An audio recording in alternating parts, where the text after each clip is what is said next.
Halo Sobat Justice, ketemu lagi di channel Adi and Justice.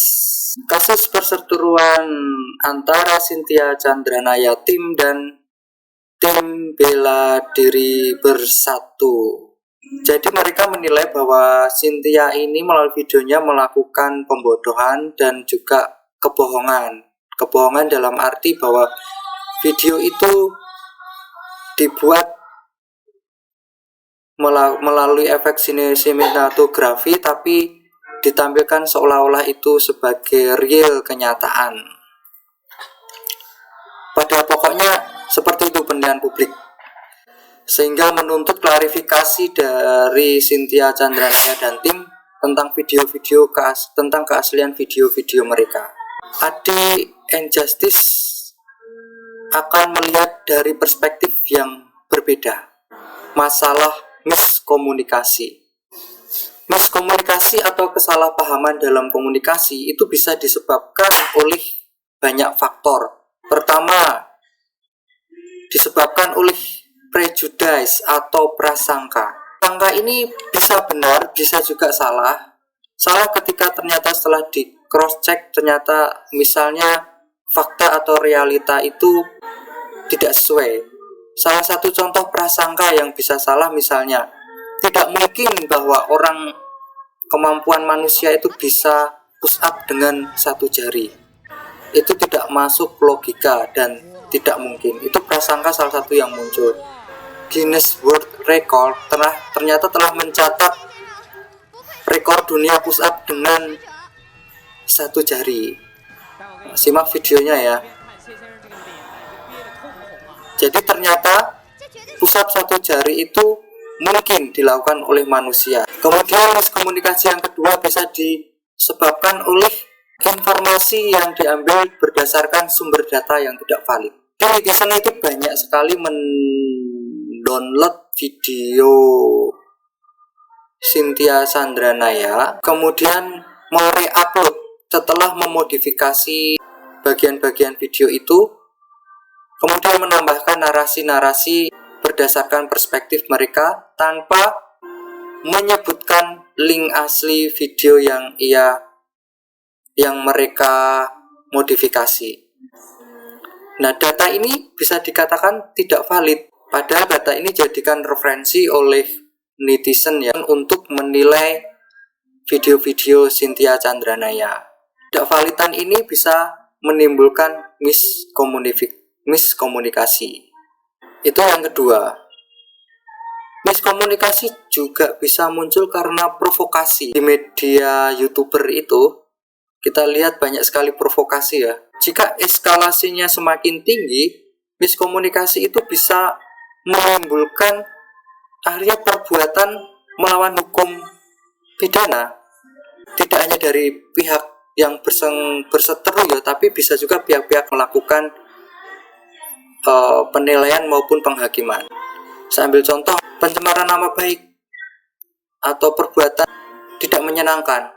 Mulai muncul tuduhan penipuan ya. Saya ambil contoh channelnya yang cukup fenomenal ya, dari master ya, bukan ya, dari Deddy Corbuzier, bongkar penipu cewek pendekar palsu versus atlet MMA. Di sini sudah mulai muncul tuduhan penipu cewek. Penipu berarti orang yang melakukan penipuan. Sedangkan apa itu penipuan? Menurut pasal 378 Kitab Undang-Undang Hukum Pidana adalah barang siapa dengan maksud untuk menguntungkan diri sendiri atau orang lain dengan melawan hukum, dengan memakai martabat palsu, atau dengan tipu muslihat ataupun dengan rangkaian kebohongan menggerakkan orang lain untuk menyerahkan sesuatu benda kepadanya, atau supaya memberi hutang maupun menghapuskan piutang, diancam karena penipuan dengan pidana penjara paling lama 4 tahun. Artinya unsur-unsur itu harus dipenuhi.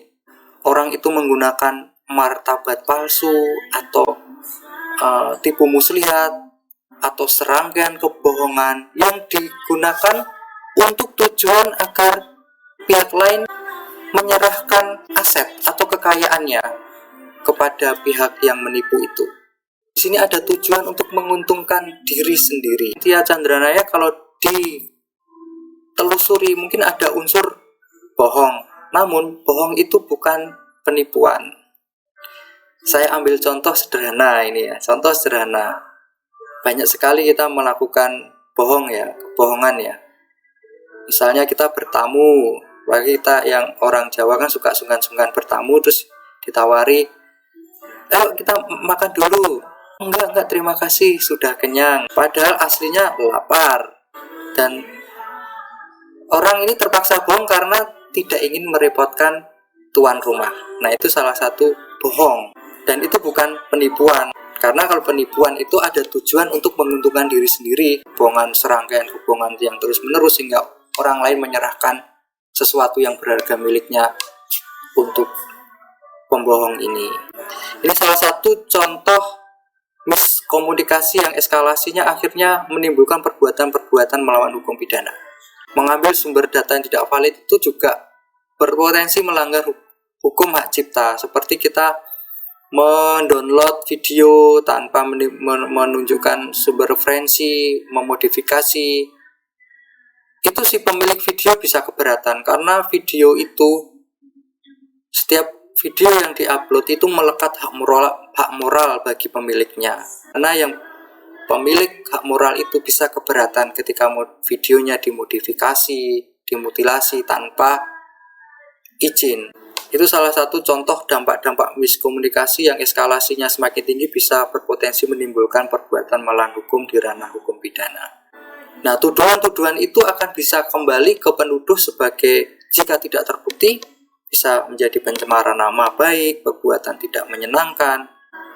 Saran untuk kasus ini, tutup kasus, dan saya berkeyakinan ya, karena saya perspektifnya berprasangka baik. Tujuan mereka baik, mengedukasi dan meluruskan sesuatu yang mereka anggap penyesatan. Tutup kasus. Kenapa? Karena mungkin misinya sudah tercapai. Itu ada penyesatan itu karena video asli dengan video sinematografi itu kadang tercampur, ada potensi publik tersesat karena itu tercampur. Yang kedua, saran komunikasi dua arah.